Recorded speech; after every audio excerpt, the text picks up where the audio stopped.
minutes just on actions. We're not going to do full on minutes because we're doing a recording, but just on actions, that's going to be great. Oh, have you just started to get a transcription down the side in the?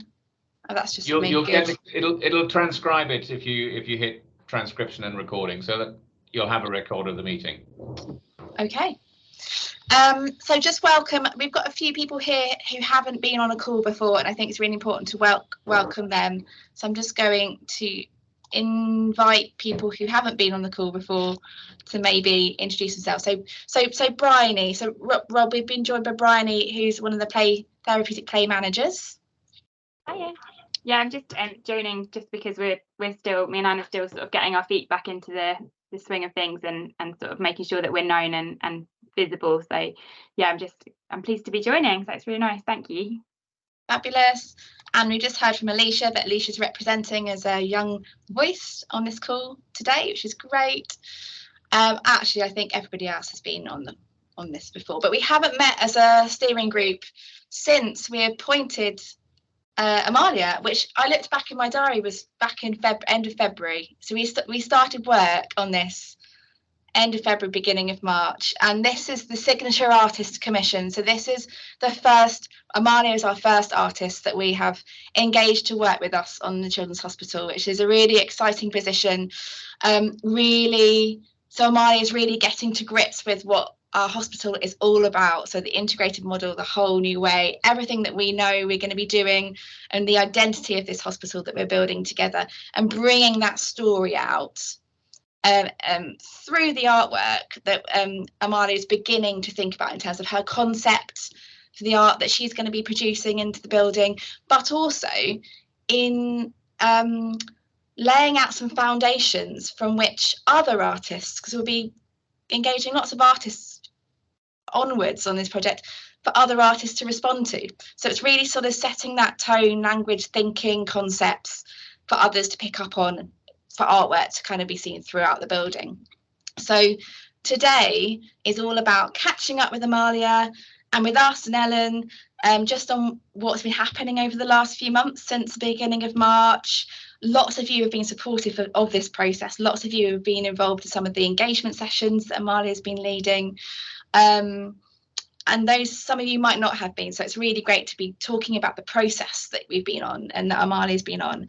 And then where she and her team are around thinking about what some of the artwork that she designs and creates might be like, and to bring some of those very, very early sketches to you so that we can feedback, have some conversations.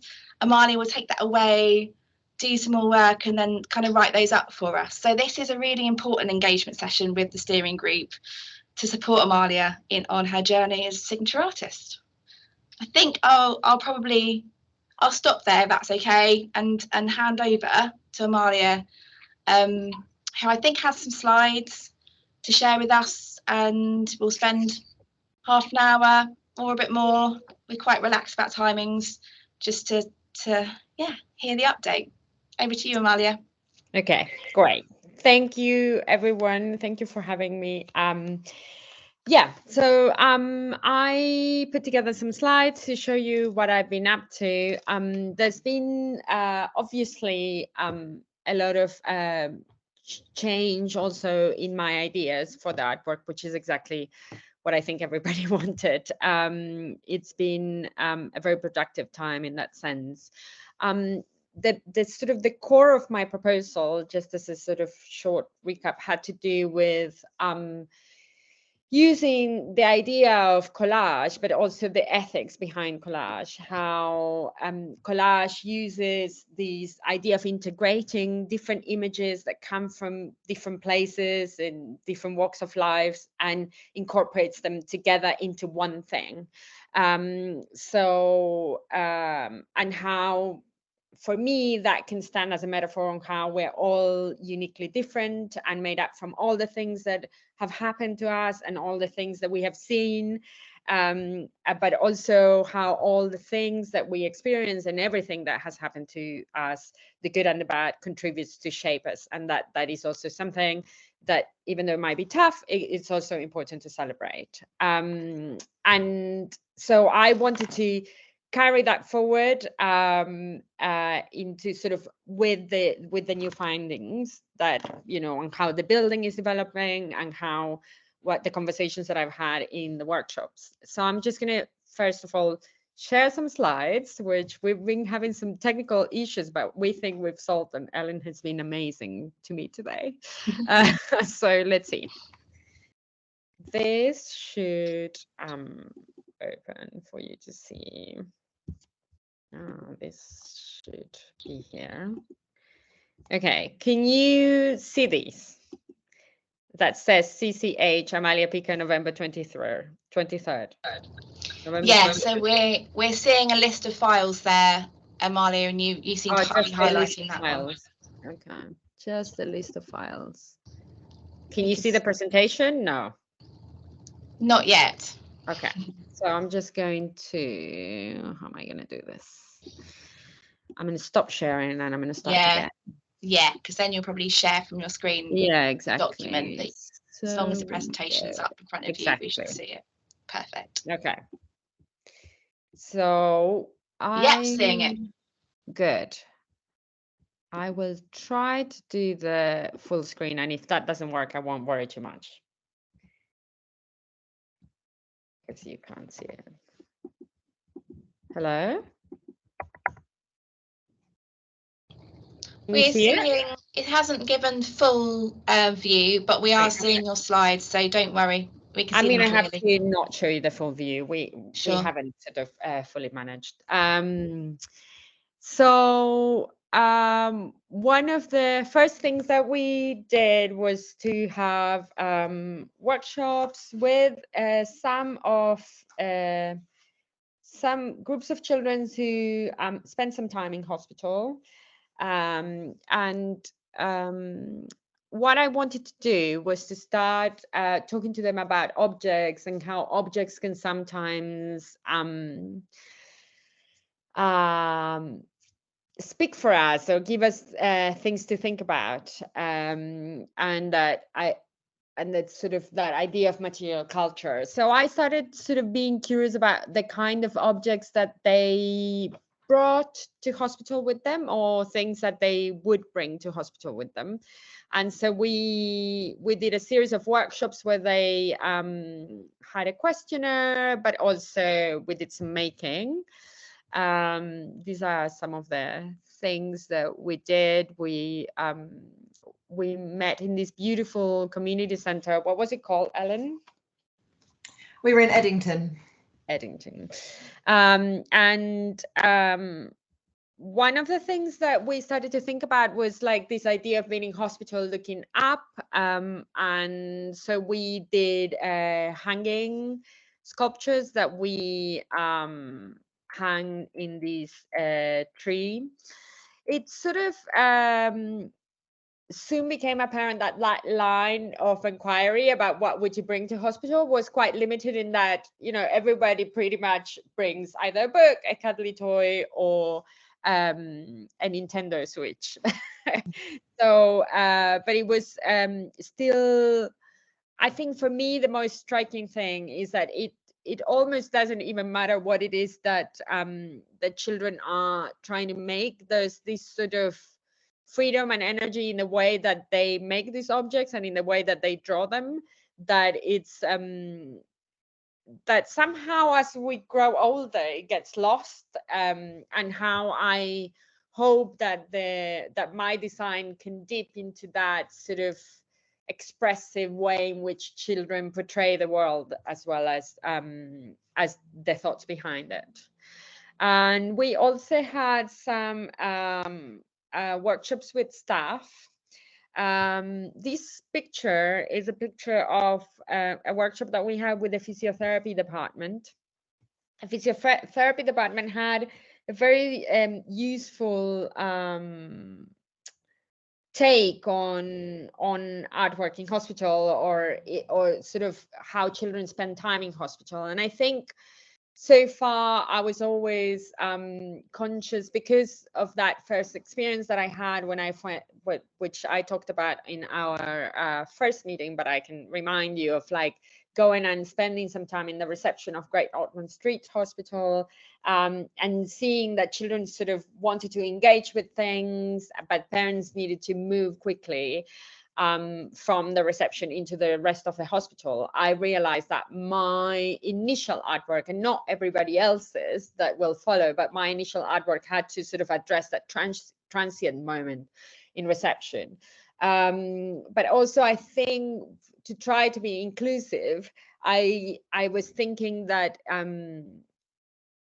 I sort of had forgotten how important it is for children to have opportunities to move during the hospital stay. And while, of course, there are children who might have to stay in bed, a lot of children, and most of the children apparently, don't really have to stay in bed, and how important it is for physiotherapy staff to have opportunities in which children can move, sometimes due to their conditions, get out of breath, but sometimes even just leave the bedside, go and see something and come back. And so as much as I would love for my artwork to address this, I sort of very quickly realized that I think this is a really good opportunity for a specific artwork that addresses this. So I just thought I'd share this with you, because I'm also supposed to be identifying moments for other artworks. This is a session in which I talked to the staff at the Croft in mental health hospital, and they we decided not to make things with them. We decided to have a moment for conversation. It was so insightful, and as usual, one cannot help to be in awe of everyone who works in hospital. And they had so many interesting things to say that I hadn't thought about or considered. And obviously me visiting physical health and mental health made me realize how amazing it is, this notion of integrated care, but also what the physical challenges are of creating something that can accommodate the necessities of the both aspects of care. And one of the things that stuck with me, and I think with Ellen, we talked about it as well, is one of the things that someone said was how we were sort of, I was trying to ask them, what is it that that objects that they feel are good starters of conversation, and how objects once help often sort of break the ice. And I wanted to know exactly what sort of things they found useful, so that when I'm sort of drawing on this idea of material culture, I could reference them. And yeah, one of the interesting things was them saying that there are often objects that are a little bit undefined or a bit weird, like a blob with a long nose, but that you can't really exactly see what it is. When there isn't an immediate resolution or recognition of the object, how that sort of became a sort of a topic of conversation, and how often there's sort of the possibilities of finding humor in this sort of wondering what something is. So that was a sort of a really useful insight. Here are some pictures of our questionnaire and the things that the children and parents made. We also had an experience of doing some in hospital. We did a little in hospital session, and then we had a drop-in session at the canteen. And so I started thinking about the other thing that did happen was there's two things that I want to share. One is that there has been an opportunity to maybe think about the hoarding of the construction site as a sort of a site for an artwork. And I thought that might give us an opportunity to really engage with making something with children for the hoardings. And so in thinking about that, but also thinking about my meetings with the architects, it became quickly quite clear that there was a need for a sculptural work rather than a two-dimensional work. So far, all the things that I had been thinking in terms of collage had to do with 2 dimensions. And so it was about April, I think, that I first saw the model of the building and realized that there's this great opportunity at the reception. There's this great double height space as you come in, which I'll show you pictures now. But that maybe I'll jump. So this is, sorry, there's also a mock-up of what I want to talk to you about. But as you come in, there's this sort of huge double height, sorry.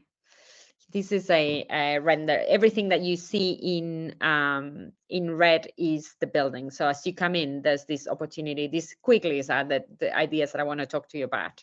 But that there's this aerial space, and we had talked with the children about the importance of looking up and stuff. And so I started thinking about when we started thinking about the hoarding, I thought how it would be great for the children to be able to draw something together. And I started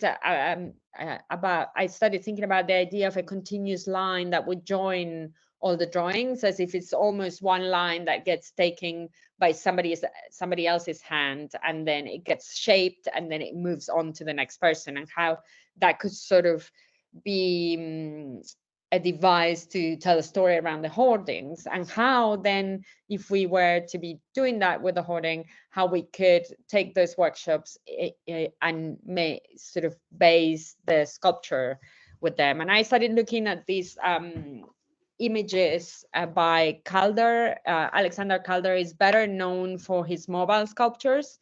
So he is even the person that first coined that term, mobile, for a sculpture. And so I also started thinking about his series called The Circus, which are all made with wire and with this idea of continuous lines. So I started looking at them.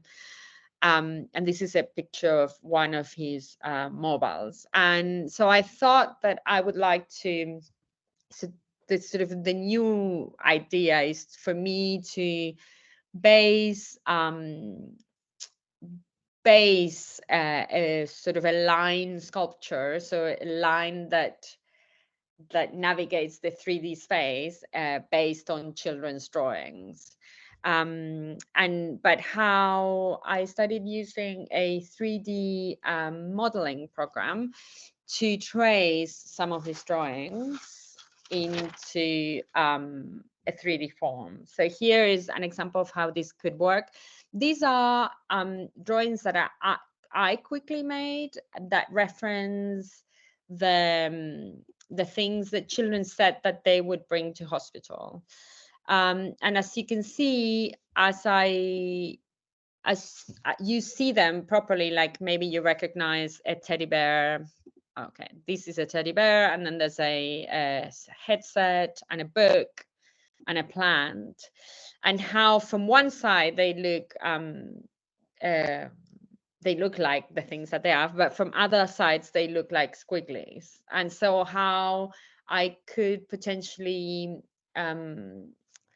make designs that would sometimes become things that can be recognized, or drawings, but from other angles it could be this abstract line. Obviously I'm using this simulation video to show you how sometimes maybe you might see a lion that a child drew. These are children's drawings that weren't specifically done at the workshops. They're just children that I know, and that they lend me their drawings for the purpose of this presentation. But basically what I wanted to show is this idea that sometimes you would be able to recognize what things are, and sometimes you couldn't, depending on where you are standing. So this is another example on how we could also incorporate real objects threaded through this metal line that would be sometimes describing an object and sometimes appear as a squiggly. I just want to make also really clear that this isn't anything finished, but it is for you to understand how I could work from a drawing of a really young child, but also of an older child or a young person, and open it up and have these sometimes abstract, sometimes recognizable line. And ideally, I think it should work as like when you're looking at a cloud and you're looking for shapes there. But that the objects that are threaded through the sculpture could also help them animate them. So I'm just going to show you, these are some renders of what the objects could be threaded. And this is an impression on how, so what I did, and this is mostly a technical drawing, but it is for you to get a sense of the kind of mass that the sculpture could occupy in that big reception space. And which was used to calculate things like the budget of how much this thing could cost, that I have a document of that we can look at or not, I don't know, but how much it would weigh and how much reinforcement do we need from the ceiling. And that is why it was so important to have this discussion with the architects. I hadn't fully understood in my first proposal that kind of space and opportunity that there was to have an aerial sculpture hanging from there. So as I said, this doesn't really represent at all. This is me just copy pasting those examples to get a sense of the mass that that the sculpture could occupy in the building. And things that are really hard for me to show you are how we might be able to use color in the line, or how the light would project shadows of these lines and make drawings on the back wall of that double height in the entrance. That is just hard for me to. So I'm just asking you to, on the one hand, trust the model, but also don't fully trust it, and that there are things that we couldn't fully explain, and how there's how I'm sort of still deciding whether the metal would look like metal color and would be steel, or whether it could be painted and what kind of metal it would be. And then how I started to think about how it could reappear in different parts of the hospital, as if the line had gone into the walls and came out of the walls, and how it could appear at different moments of the hospital, like hallways, and then how they could have things threaded so that they could be interacted and children could move them, or potentially climb them, depending whether we wanted that or not in different bits of the hospital. I think, and then for the creative, I'm going to stop presenting now, if that's okay, because I'll probably have to share a different document. So in the Creative Hub, we know for a fact that we will have to do an artwork that will be fully interactive, and mostly would present an opportunity for open-ended play, so that it can be played with over and over again. And that will sort of be a separate thing that will link to the idea of collage, but that I haven't fully illustrated at this stage, because I don't think it will need specific building provision or structural provision. But and I'm just going to chip in there to make sure, I'm visiting back to the artist brief that we gave you, Amalia, and making sure that everyone understands where you're coming from. One of the things that we included in the artist brief for Amalia was to think about the opportunities for her artwork into the building, and we're not just looking for one piece, we're looking for her signature artist language, her artwork, to come through in a few different places. and each time it comes through, it will be a bit different. So we've seen this idea of a big hanging sculpture, which will be a part of the welcome experience into the building. But we've also we listed things like maybe the creative hub, which is just next to the entrance area, as a potential space that Amalia might want to work into, which is an interactive environment. We also included the outdoor space, the play space, somewhere else that maybe her ideas might fall into, or maybe some of the kind of public areas and circulation routes. So these are all physical sites within the building that Amalia started to consider at this stage. And what will happen when we engage Amalia for the next stage is a lot more detailed technical discussion with the architects and with Andrew and the team to think about, does that work? What might that need to be? What might Amalia not touch, and where another artist might respond and do something. So this is all in the mix, but just to say there'll be a few sites, and you're starting to hear Amalia talk about her beginnings of her ideas for those. Sorry to interrupt, Amalia. I just thought that's really helpful. That is really helpful. What I have next is a very sort of a more technical document. I don't know whether we want to see it on how this thing could be made and how much it would cost or how much it would weigh. But maybe what we can briefly look at it, what I will say is that when it comes to working in a scale like this, it's obviously not something that I would make alone in my studio. So there are companies, which we call fabricators, who help make these artworks, and that have like structural engineers and people that can do all these kind of calculations, and that will make it easier for me to liaise with the architectural team, for example. And so we've done with these initial sketches, we've been able to sort of calculate how much this weighs and how much reinforcement we would need for something to be hanging at the entrance space. And what they put together is, they're a company I've worked with before and I really trust, and they have done quite a lot of aerial sculptures in the Turbine Hall at the Tate. So they have a lot of experience of what it's like to hang big artwork from big spaces. I'll show you briefly the document. You will get it in the submission. But Amalia and Natalie, yes. I wonder whether it's a more suitable opportunity to get some comments and feedback on just the experience before we get into the technical financial detail, so that we just give you feedback on impressions and suggestions and comments. What do you think? Sure, that sounds great. Has anyone got any suggestions or comments? Or Catherine? Hi, Rob. Sorry, this is Catherine because it's my uni email. I apologise for that. It won't switch. So in the meantime, it's hi, Amalia. Kate, I don't know if you remember me from the interview. It's delightful to see you again, and thank you very much for your presentation. I do love the lines, and I love what you were saying about movement, and I was thinking the exact same thing with regards to the clouds and images emerging, because it's something that it's a lovely, peaceful, calming activity that everyone can relate to, and incorporating the imagery that the children brought to the workshop. Beautiful.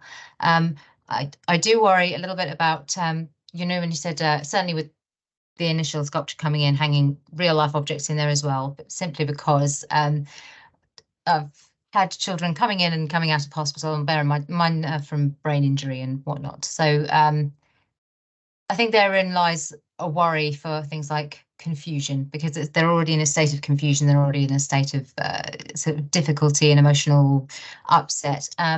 So the first idea, where you talked about it just being this sort of beautiful different colours from one thing to another, and then you suddenly see a shape that you recognise and that's familiar and comforting, beautiful. Whereas if they saw hanging objects and they don't quite know what they're doing, they know that they're moving from a state of, bear in mind that we're dealing with mental health and neurodiversity and brain injury and all sorts of other things as well as, I think in that particular one, I would sort of vouch for maybe not for standing ones and for other movable interactive ones, great idea, brilliant. That's just lived experience kind of stance from me, but that's it. Other than that, thank you very much. Yeah, others have their hands raised, so I'll stop. Great, thanks, Kate. Kat. Yeah, I had a sidebar with Natalie, and it's probably useful to say, but obviously Kate and others will be much more useful in terms of what the actual experiential side is for people coming into the hospital. But obviously for me, it was really inspiring to see that, and also to then, like, a vision just flashed into my mind. And Amalia, I'm on the fundraising side of things, and as I was looking at that, I just had a vision for a kind of donor recognition board, which we'll need at the entrance, but the letters of the names almost being made out of the same colors and metal, but just formed into the letters and the shapes of names of people. And just, you know, it just kind of snapped up, and I was like, that's something like that. I could see how you could carry that through into something that needs to be a little bit more traditional and basic, if you will, but brings in the art piece and the themes that you're trying to do. So that was really exciting from my side. Great, thanks, Kat. Yeah, so great things around continuity. Andrew. Hi, Amalia. Yeah, no, thank you very much for the presentation. I really like the concept, I have to be honest. I was wondering whether, just to add a bit more depth and architecturally, you could integrate some lighting into the artwork. You can do amazing things these days with strip LED lighting, and it was just an idea, but I think it would also set off the space with your artwork a little more. Thanks, Andrew. Laura. Hey everyone, Amalia, your presentation was fascinating. I also have lived experience and was thinking, I love the fact that the wires also, when they come into being an object and from what side, also represent hidden conditions for kids, that often they have things that nobody can see at first, but when it's pointed out to them, so I love that side of it. And similarly to Kate, I really worry about having actual things up in the ceiling, because from all the neurodiverse and points of view, it's like, is that going to fall on me? And when you think how many people come through in buggies, particularly kids who are older and not as ambulatory as they could be, they're looking at the ceiling far more, which is obviously why you're doing this, but it just, why is that there? Is that going to fall on me? Whereas finding things hidden in clouds, I think, is a really lovely concept. But so I wouldn't put actual stuff up there. That's just me. Thank you. Great. But really fascinating. Love it. Really good. Thank you. Great. Thanks, Laura. Anna, you want to come in? Yeah, actually got a bit of a warm fuzzy feeling when you explained the concept of all those, what it actually was, and looking at the clouds and kind of looking for shapes and things. I thought it was lovely. I really like the idea that rather than just going to the children that we've spoken to and saying, draw a picture of a piano and then you would draw it, you're actually taking their drawings and creating the real thing. So they have much more ownership of that. So a few thoughts, whether there's somewhere within the hospital in the atrium where those original drawings could be, to show that that has happened, and maybe have a name and an age or something.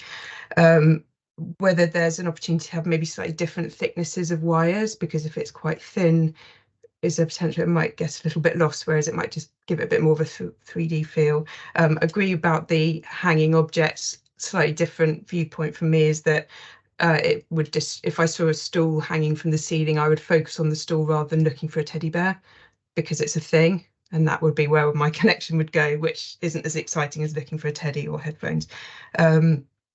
And anything else? No, I think that was it. I really love the idea, and I think the children and the families would absolutely love it. Great comments. I also, Amalia, I also thought that the fact that the sort of continuity of the main sculpture appearing around the hospital seems like a great thing for kids to spot or to see or look for, and have these, you know, recurring themes at various levels. And I guess in some ways we have to think about how the signage might work and how different floors might be identified as to how that might be incorporated in the themes of floors or areas or spaces, and I think that it feels like there's plenty of potential. But just also to add, I when I saw the sort of thing coming out of the wall, remember this needs to be a ligature-proof hospital, and bits of wire with things that need to be considered. Chris. Yeah, thanks. I guess my experience just as a parent, I think my 4-year-old son would love that. So judging by what he brings home from nursery, that's the type of thing that they're drawing out all day. So I think really great to like then find pictures within that. So if that was a lion that then also you could spot, and then you'd spot later on in the hospital somewhere else, that would be a really nice thing. And you could have more than, you could obviously do that for different ages, couldn't you? You could have different ways of thinking about that. But also wondered whether, and I don't know how you do this, that is then something that young people could continue creating within the building, either when they're there or when they go home. So they could do a doodle that sort of copies that, or there could actually be a space where they could create little, models themselves or something like that. So yeah, really, really like it. Thank you. Thanks, Chris. Ellen. Yeah, thanks. I've been quite close to this in the process, so it's so lovely hearing all of this now, because I absolutely love this idea, and so yeah, it's just great to see it. And I love how children are so at the heart of it, and that as soon as you walk in, you will see work created in co-production with children. I just think it's brilliant. And I was just going to come back and touch on what Amalia said about the hoardings as well, because obviously that's something that's on our to-do list quite soon. But this idea of running some workshops with children where they would do some continuous line drawings that could then be reproduced on the hoardings. And I think that it's such a good almost like shop front for what's to come for the hospital. It gives that taster of what's there. It's with children from the outset, and then it will lead into those sculptures as the building comes together. So yeah. Great point. Kate. I was thinking back to the discussion that you were saying that you were having about addressing sort of moving from one space to another, and that can be quite difficult. And the other discussions here about having your sort of signature style throughout the hospitals. And so some of these wire things, so although we can't necessarily have things from a ligature standpoint necessarily coming out of the walls, there have been other things where you could have that style or those drawings sort of maybe into the wall, if you see what I mean. So it's sort of pressed in, imprinted, rather than sort of coming, or even if it's just slightly coming out of the wall, but it's the same kind of style and it's the same flavor, if you will. Where and there's wayfinding here, there's following trails here, there's interactive, sort of, you put that at the children's level, they're following the teddy bear, which then goes somewhere else, following these little lines, and then they recognize these pictures as they go. I mean, obviously going too nuts with it, but I think there's a possibility there, and I think that could be really beautiful. And it's that keeping that continuity throughout the floors, sort of also keeping things like safety and ligature in mind. I think it's a lovely thought. Just throwing it in there. Don't know if that's helpful, but yeah. Thanks, Kate. Alicia. I just wanted to touch on when Amalia was showing the initial slides of the artwork. I just really like how the initial artwork she showed was quite subtle, and there wasn't too much going on. Because as a neurodivergent person, I feel like some artworks can be quite overwhelming, and especially when you're in that hospital environment, I wouldn't necessarily want an artwork piece which is gonna I don't know, set off a migraine or make my eyes what do you call it, hurt or fatigued. So I quite like the idea of subtlety and abstract art, but in the form of dots or landscapes or or different paint smudged together, that sort of thing, where you can't really depict what it's showing. And it also leaves if the child is well enough to get up and move around the bed and get out of the bed, it also leaves a lot to their imagination as to what the artwork could be, and so it gets them thinking and gets them almost subconsciously exercising their brain, even if they're not doing schoolwork or homework at that point. Great. Any other comments? I mean, Amalia, I think that was a lot of thumbs up there with the base concept. Lots of real fantastic potential for development. It seems a bit cruel to move on to the money section now, but we better face the music and press on. Can I chip in here with the why we need to look at the money bit? So I mean, this is one of the real challenges for Amalia and for artists at this early concept development stage, because you'll see that these are early ideas and really like refining the idea, testing the concept. But on the other side of things, we need to check, and she needs to check, that this is going to be viable, possible, affordable. Start to think and talk with expert fabricators around materials. So on one hand, it's all the kind of idea, on the other hand, it's the nitty gritty, what might this budget entail? So there's a balancing act for Amalia to do here, which we really appreciate. Takes quite a lot of thinking, even at this stage. So Amalia's been really proactive and has done lots of research around different fabricators out there who have got great examples of their work in a similar way, has found a great one and has started conversations around this enough to really give her a sense of what is possible. And from that, Amalia is drawing out some detail for us, so that you will see that come through in the document that Amalia will produce, which will share lots of these drawings and ideas and designs, as well as some of the slightly more kind of hardcore ideas of kind of figures and budgets. So there's a balancing act between the ideas and the kind of the detail, but that's to check that we really have got a sense of what is achievable within the budget we've allowed for this commission. When we get to the next stage at REBA 4 and forward from that point, we get into much more detail, and we would be appointing the fabricator to work with us and work with Amalia and her team on a lot more of that work. So no pressure, Amalia, for kind of giving us too much detail today, but I do think it's really useful as the art steering group to get a sense of the kind of thinking and the numbers behind it and the practicalities behind it. Yeah, so what I have is a document that it's quite new to me as well, from the White Wall. This is a company that I worked with before.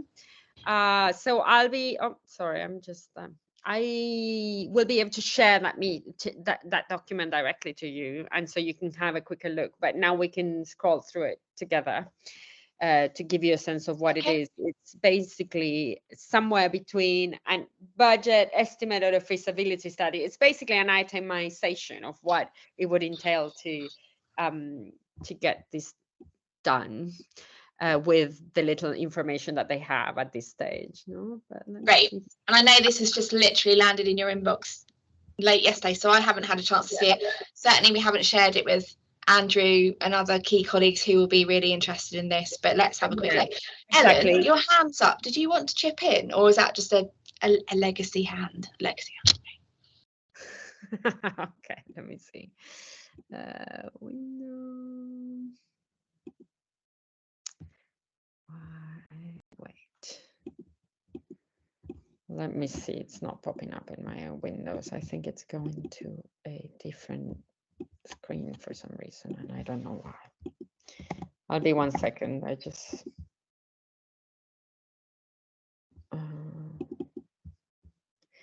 can you see this? No, you can't. Okay.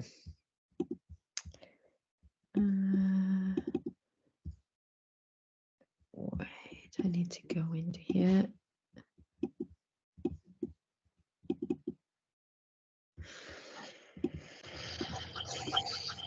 Amalia, would you like me to try sharing it? Yeah, is that okay, Ellen? I don't know why it's gone to a different screen in my setup. So if you don't mind.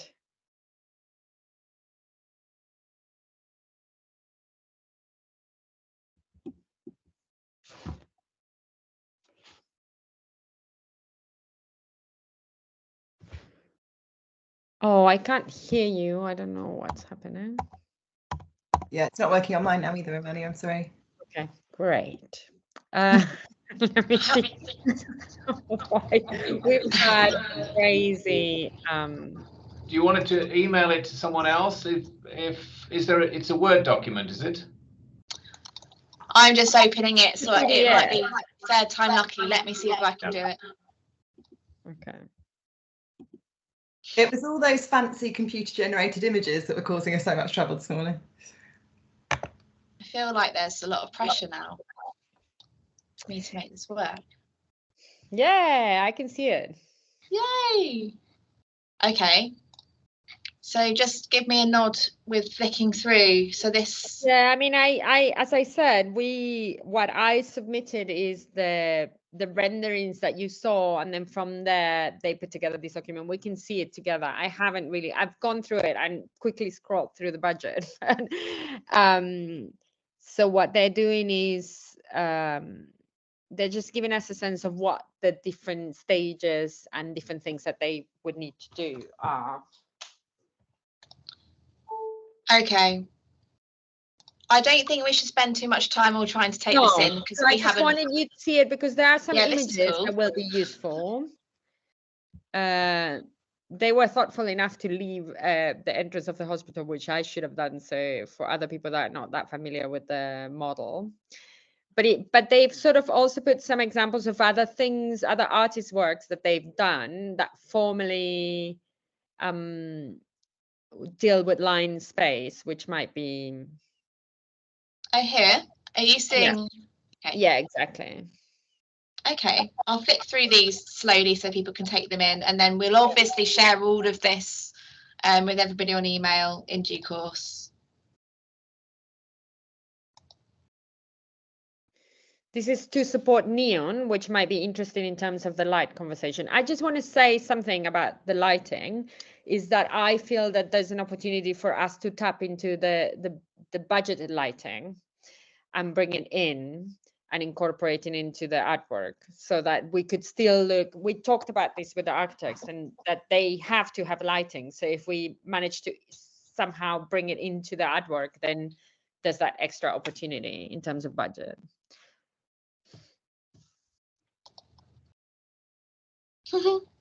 That's so cute. I've seen this. I really like it. It does make me think that I know we haven't talked much about the outdoor play space, and this might be for another artist or landscape architect or whoever to pick up on this, but the idea of a line drawing lends itself so well to some really interesting play equipment or shapes that people can come and interact with. And we quite like the idea of it not being too prescriptive around kind of play equipment that everyone sort of conventionally knows, but actually some really interesting invitations to play and interact and explore that could be inspired by Amalia's work would be interesting. This is very different. Yeah, I don't know why it's there, but they put it in. Oh, cool. Wow. I wonder if this one actually plays any audio out of it, because they look like very long stretched trombones or something. Yeah, totally. Or maybe there are things you can speak into, and also, I don't know. We can ask them. So what this is already showing me is that they've definitely got a track record of working with quite similar materials and delivering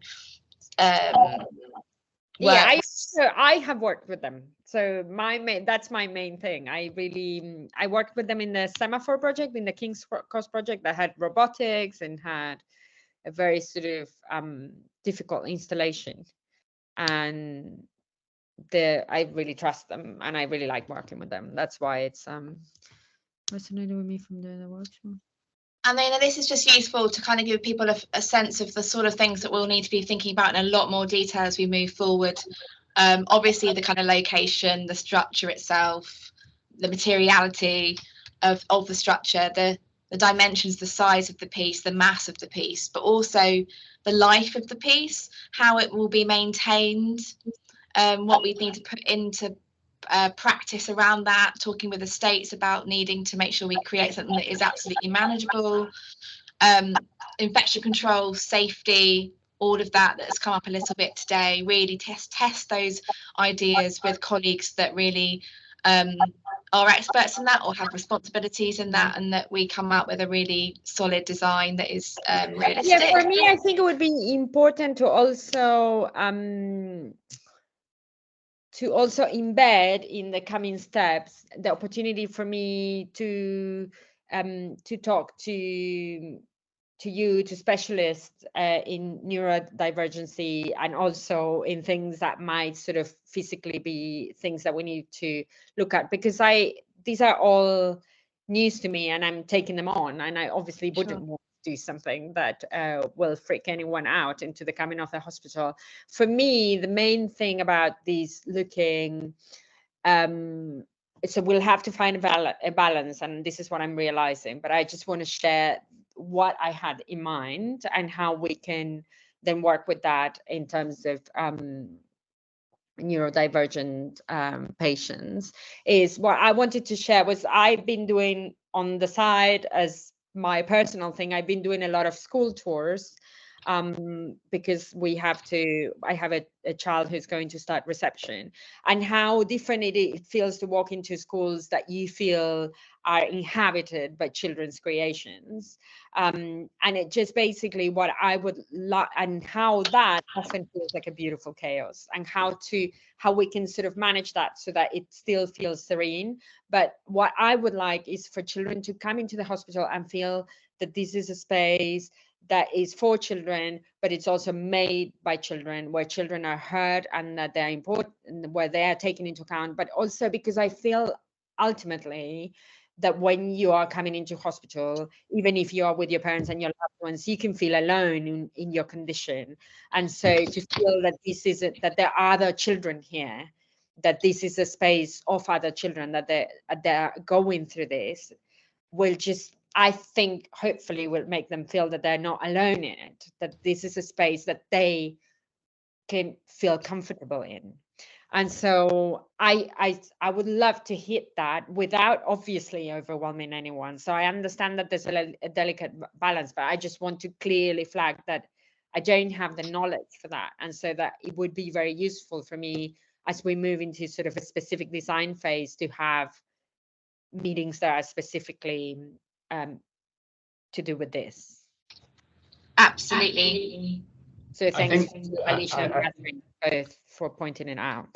Yeah, I think really great comments, and of course this is part of the joy of this, is that it's a journey, right, and that all these ideas evolve into the final product. And I suppose the other thing to remember, and the other thing that we, as much as we want to embed mental health, neurodiversity, and accessibility for children and young people, I think there's two other things to bear in mind that are important. One is it's young people, it's not just children. And, very often we neglect the teenagers, and to remember that, many of the children that we look after now will become teenagers with us in this, in this environment, that there is a sort of changing demand on the decorations and for families and children.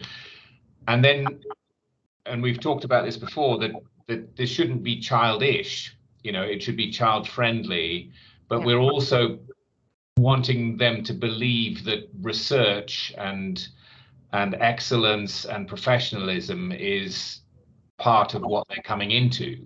It's not a school. It provides some reassurance, hopefully, and confidence, and help, protection, that sort of feeling that you have a zone in which you can feel confident in. So lots of boxes to tick. Yeah, I guess what I was trying to say is I would like for the work to help bring some sort of playfulness and warmth to sort of counteract that sort of sometimes sterile or corporate look that a place like a hospital can have. But it's definitely, I think also in terms of the drawings, we are and we can include very early drawings, but obviously because they're not recognizable, they would just be read like abstract things. And so the more we move into working with young people, the sort of the more we have. And as I have a 3-year-old, and who has older siblings, and I know that for a 3-year-old also, he perceives young people to be quite cool. So if we you know, like they always want to be bigger, and so if we are sort of including older or young people in our spectrum, then that means we actually include everyone, because it's something that smaller kids also look up to in a sort of a strange kind of way. Yeah, agreed. Natalie. Yeah, and on that point, Rob, I'm really excited for how this could manifest into the creative hub and different creative activities that would be totally age appropriate or open to all sorts of levels of interaction. Just on the concept alone, this idea of the things that we have make us and that they are special and unique, and how do we celebrate that and bring out the individuality and like value that in our hospital, because sometimes we can feel like those details can get lost in hospital. Those kind of personality interests, our characters, and sometimes it can be about what's wrong with us rather than what's right about us and what's wonderful about us. And it would be lovely to try to interrogate the concept and then think about what sort of activities or invitations to play there might be that we could have in our hospitals. They could be in the creative hub, but then they could also be in the play spaces that Bryony and her colleagues will have. And how can we create some continuity around the hospital in lots of different areas? So one of my thoughts, Amalia, as to conversations to have in the next stage would be sessions with the play team around that. And the older end of the spectrum, which I know we've had conversations about, kind of how to really engage young adults and teenagers in that age group on our wards, and it's slightly more challenging in lots of ways. So it would be great to do more work with the play team around some of this to feed into some ideas, Amalia. And that comment of this sort of something recognizable, something not recognizable, I think also came from working with sort of teens. One of the things that I didn't bring up in the presentation or conversation because it was hard to simulate was I had it's sort of an idea of also threading perspex shapes, so transparent objects but abstract objects into the thing. So maybe this is something that I would maybe speak to you, Catherine, about how you think that this could work or not. Laura, you want to come in? It was just picking up on a lot of comments, but particularly Amalia's, about the challenge to be a welcome space that isn't feel like a shopping centre, a museum or an airport. So it's just that question of how does that artwork reflect the caring environment that's going to help me, rather than being somewhere that I experience. It's that to me is the huge challenge of that welcome space, is because anyway, that is just picking up. And I also agree about the young people. When you see Teenage Cancer Trust are doing so much to make extra beds and extra spaces for teens, I think we do need to be mindful of that too. Thank you. Great, Laura. Anna. I'm sure we've got lots of teens that could help come up with some ideas, some other ideas as well. I was just also thinking, and I hate to say the word, but how do we use art to create the regional children's hospital? Like, is there anything that can be done, and maybe not within that particular sculpture, but perhaps in the journey around the hospital, but using a similar style, of whether we can touch on some of the sort of landmarks that people would know about in their part of the county. So it could be Reeds for the Norfolk Broads, or an Ely Cathedral, or a Luton Carnival, or I don't know. I just think we get a lot of comments about how this children's hospital is for the wider region, and maybe art is a way to do that. Yeah, I think we can try to include that in the things we would be working with drawing. So it's one of the, because what we haven't talked about obviously is what those workshops would be about and what we would be drawing. And so we'll need for the prompts to touch on different things that